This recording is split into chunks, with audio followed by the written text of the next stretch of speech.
আসসালামু আলাইকুম এভরিওয়ান, সবাইকে অনেক অনেক শুভেচ্ছা জানিয়ে শুরু করছি আজকের ব্লগ। আমি আছি সারা, আপনাদের সাথে সকাল থেকে শুরু করেছি আজকের ব্লগটি।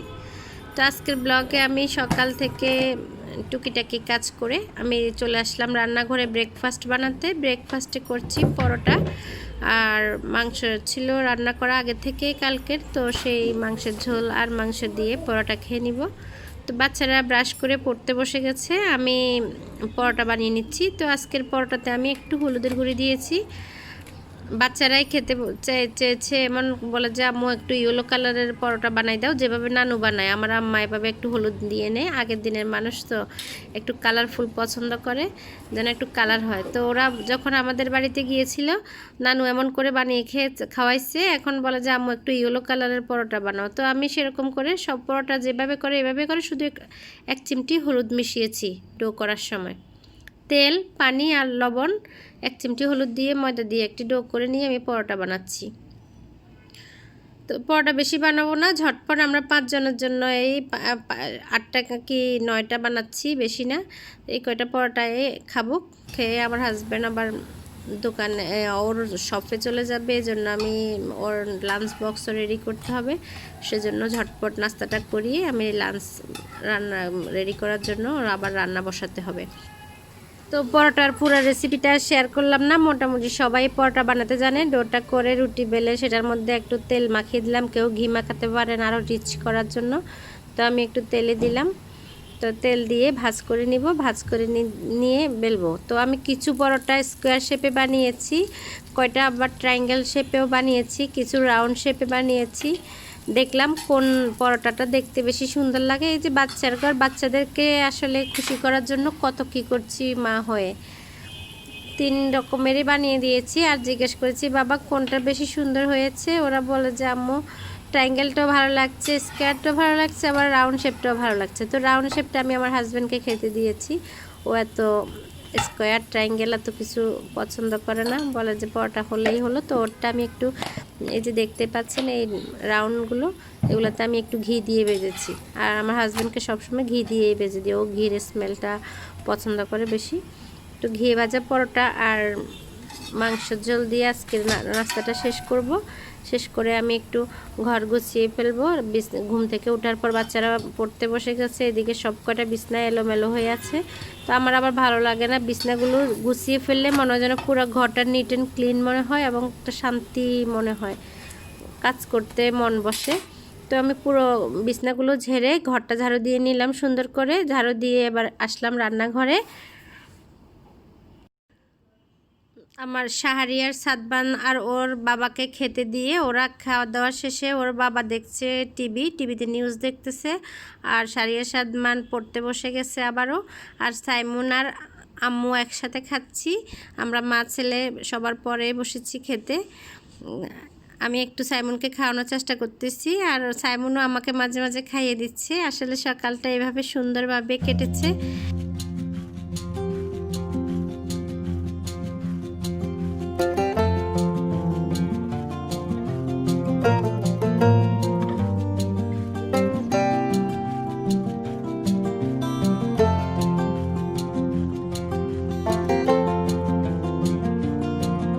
নাস্তা শেষে আমি একটু বেডরুমগুলো সুন্দর করে গুছিয়ে নিয়েছি, 3টা বেডরুম। এরপর আমি রান্নাঘরে চলে যাচ্ছি।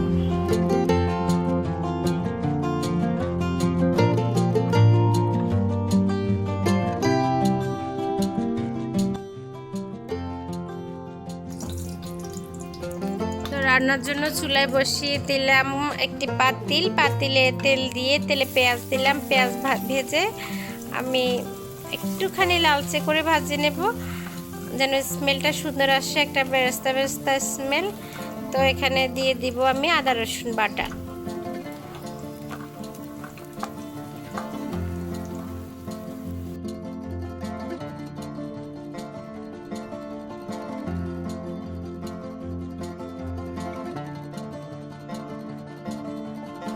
এই পর্যায়ে আমি আস্তে আস্তে একটু গুঁড়ো মশলা অ্যাড করবো। দিয়ে দিয়েছি 1 চামচ হলুদের গুঁড়ো, 1 চামচ মরিচের গুঁড়ো, তারপর দিয়ে দিব 1 চামচ জিরা ধনে গুঁড়ো, দিয়ে আমি একটু নাড়াচাড়া করব এই মশলাটা ভালোভাবে যেন মিশে যায় পেঁয়াজের সাথে, পেঁয়াজ আদা রসুন বাটার সাথে, আর কাঁচা গন্ধ যেন চলে যায় সেজন্য একটু করে মিশিয়ে নিচ্ছি নেড়েচেড়ে।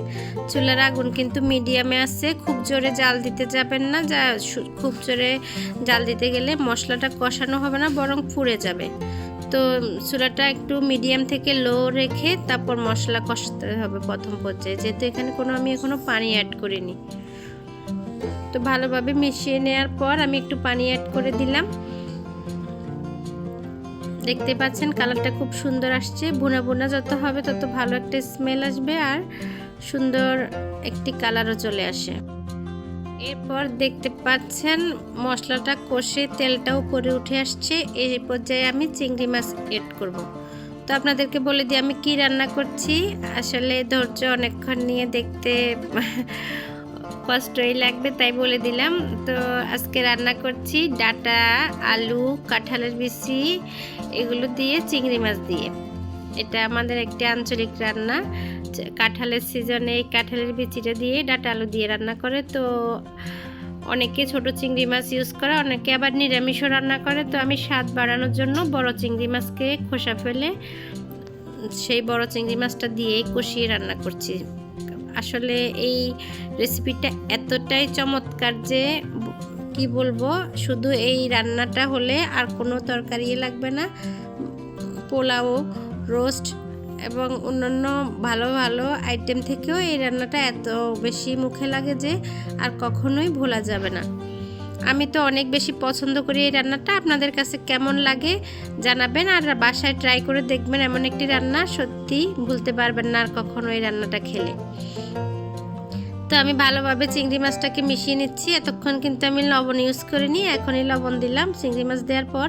তো লবণটা দিয়ে নেড়ে চেড়ে আমি পানি দিয়ে দিয়েছি কষানোর জন্য। রান্নার কালারটা দেখে বোঝা যায় আসলে আজকের রান্নাটা কতটা টেস্ট হবে। তো কষানোর পরে আমার এই কালারটি এসেছে, এখন আমি ঢাকনা দিয়ে দেব কিছুক্ষণ চিংড়ি মাছগুলো কষানোর জন্য। তো ঢাকনাটা খুলে দেখতেই পাচ্ছেন একটুখানি চিংড়ি মাছ কিন্তু বেশি একটা রান্না করতে হয় না সময় নিয়ে। তো আমি একটু নেড়ে চেড়ে ডাটাগুলো দিয়ে দিব। তো এই ডাটাগুলো কিন্তু আমি সরাসরি কাঁচা দেইনি, ডাটা আর যে ইয়াগুলো আছে কাঁঠালের বিচি এগুলো একসাথে আমি একটু ভাপ দিয়ে নিয়েছি। পানি যখন বলক উঠে যায় তখন আমি এই ডাটা আর কাঁঠালের বিচিগুলো দিয়ে এক বলক তুলে আমি ঠান্ডা পানি দিয়ে ধুয়ে নিয়েছি। তো এতে করে কাঁচা একটা ডাটার যে গন্ধ ওটা চলে যায়, কাঁঠালের বিচিও ভাপ দিলে কাঁচা ভাবটা চলে যায়, খেতে কিন্তু ভালোই লাগে। আমি তো এই রেসিপিতে রান্না করি, আপনারা আপনাদের রেসিপিগুলো জানাতে পারেন কিভাবে কাঁঠালের বিচি রান্না করেন ডাটা দিয়ে। তো আমি একটু নাড়াচাড়া দিয়ে এই পর্যায়ে ভালোভাবে মিশিয়ে নেব, সব কিছু দিয়ে ঢাকনা দিয়ে কিছুক্ষণ কষাবো।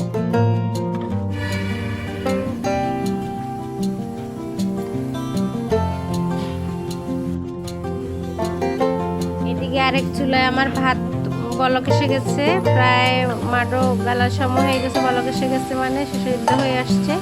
একদিকে ভাত দিয়েছি, একদিকে এই তরকারিটা হচ্ছে। তো দুই চুলা দুটি দিয়ে ফাঁকে ফাঁকে আর অনেক রান্নাঘর গুছিয়ে নিচ্ছি, থালা বাটি যেগুলো ছিল ওগুলো মেজে নিচ্ছি। আর রান্না করতে করতে আসলে অনেক কাজ করা হয়। রান্নাঘরে যে আমার এই ক্যাবিনেট আছে, ক্যাবিনেটের বয়মগুলো আজকে সব নামিয়ে আবার এগুলো একটা মোছা দিলাম। তাকগুলো আসলে ধুলাবালি বাড়ি থেকে অনেক আসে, মাঝে অনেক ময়লা হয়ে যায়। তো রান্নাটা বসিয়ে দিয়ে আর কি করব, এগুলাই গুছাই। রান্নাঘরের ক্যাবিনেটে এক এক দিন এক এক তাক করে গুছিয়ে ফেলি। তো এগুলো করতে করতে এদিকে আমার তো সবজিটা কষানো হয়ে গেছে, ডাটা আর কাঁঠালের বিচি। এরপর আমি পরিমাণ মতো পানি দিয়ে দিলাম, ঝোল যতটুকু আপনার খাবো আর কি।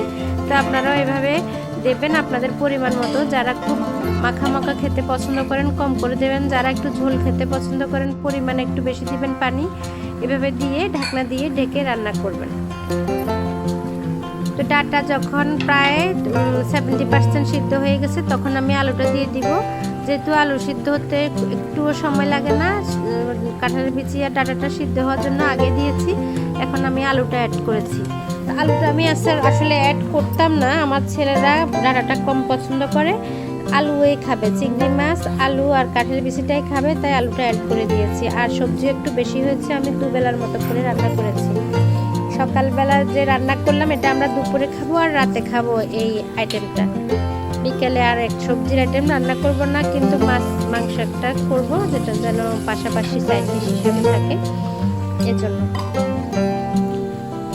এই তো আমার রান্না চলছে। আমার রান্নাগুলো আপনাদের কেমন লাগে জানাবেন, আর ভালো লাগলে অবশ্যই সাবস্ক্রাইব করে আমার চ্যানেলের পাশে থাকবেন, আর পাশে থাকা ছোট্ট বেল আইকনটি ক্লিক করে দেবেন পরবর্তী ভিডিওর নোটিফিকেশন পাওয়ার জন্য।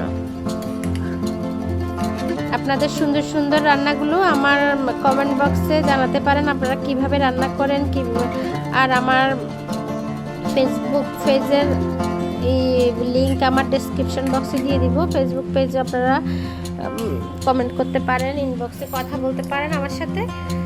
এই তো রান্নাটা কমপ্লিট প্রায়। আমি একটু লবণ চেখে দেখে নিলাম কেমন হলো রান্নাটা, আর আপনাদের কেমন লাগতেছে সেটা জানাবেন।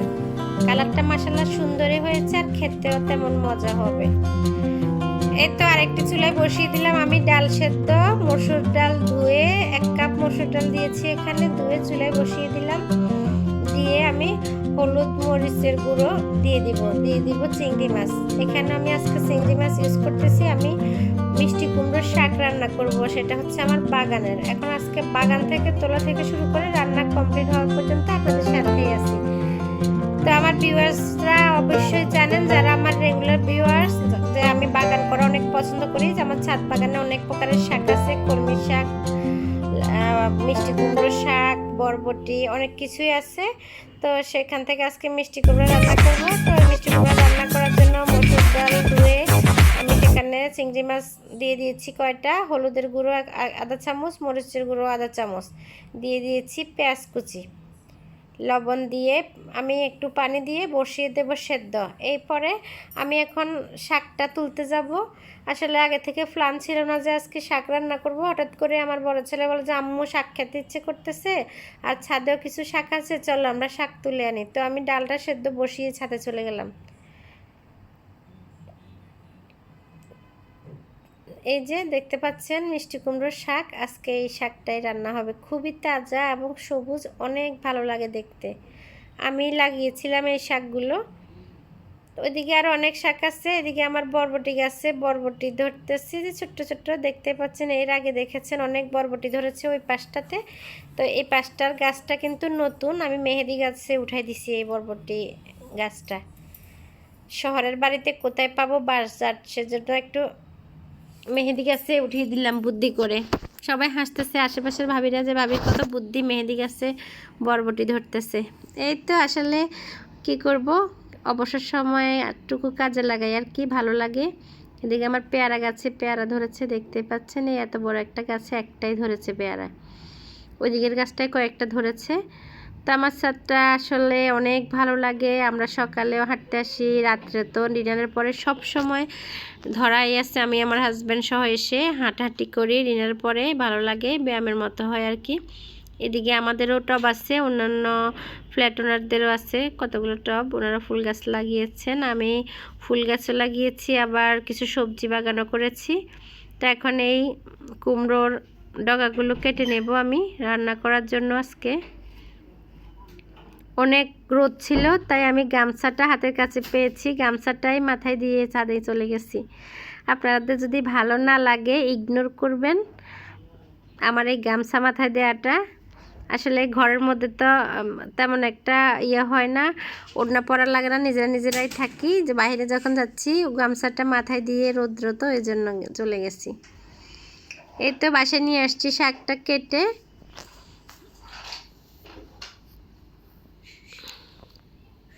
দেখতে পাচ্ছেন সুন্দর সুন্দর সবুজ শাক, এই শাকটাই আজকে রান্না হবে। তো শাকটা কেটে ধুয়ে আমি রান্না করে ফেলতেছি। ডালের এই ফাঁকে ডালটা সেদ্ধ হয়ে গেছিলো, আমার আর শুট করা হয় নাই, তাড়াতাড়ি করে কেটে দিয়ে দিয়েছিলাম ডালে। এরপর আমি বাগার দেবো, এখন হচ্ছে বাগার দেওয়ার পালা।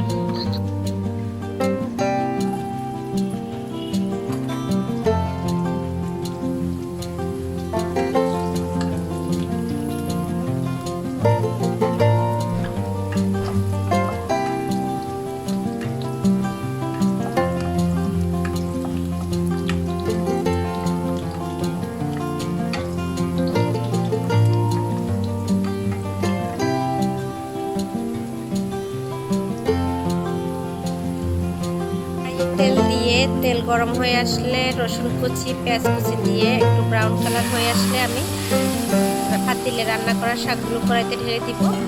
তো এই তো হয়ে গেল আমার মিষ্টি কুমড়োর শাক রান্না ডাল দিয়ে। এটাকে ডালের চচ্চড়িও বলা যায়। চচ্চড়ি বলতেছি না এর জন্য যে এখানে আমি একটুখানি ঝোল রেখেছি, পাতলা ঝোল রেখেছি। আর যদি শুকিয়ে ফেলতাম তখন আমি এটাকে ডাল চচ্চড়ি বলতাম। এই তো আমার রান্না কমপ্লিট, আজকের রান্না। তো কেমন লাগলো আমার আজকের ব্লগটি জানাতে ভুলবেন না। আর ভালো লাগলে অবশ্যই একটি লাইক দিয়ে যাবেন। আমার চ্যানেলকে সাবস্ক্রাইব করে আমার কথা চলার সাথী হবেন। অনেক বেশি ধন্যবাদ আজকের এই ভিডিওটা ধৈর্য ধরে এতক্ষণ পর্যন্ত দেখার জন্য। আমার পুরো ভিডিও যদি দেখে থাকেন তাহলে অনেক বেশি ধন্যবাদ আপনাকে। আমার জন্য দোয়া করবেন। আপনাদের সবার জন্য রইল শুভকামনা। আবারও কথা হবে নেক্সট ব্লগে। সেই পর্যন্ত সবাই ভালো থাকবেন, সুস্থ থাকবেন, নিরাপদ থাকবেন, যে যেখানেই থাকুন না কেন।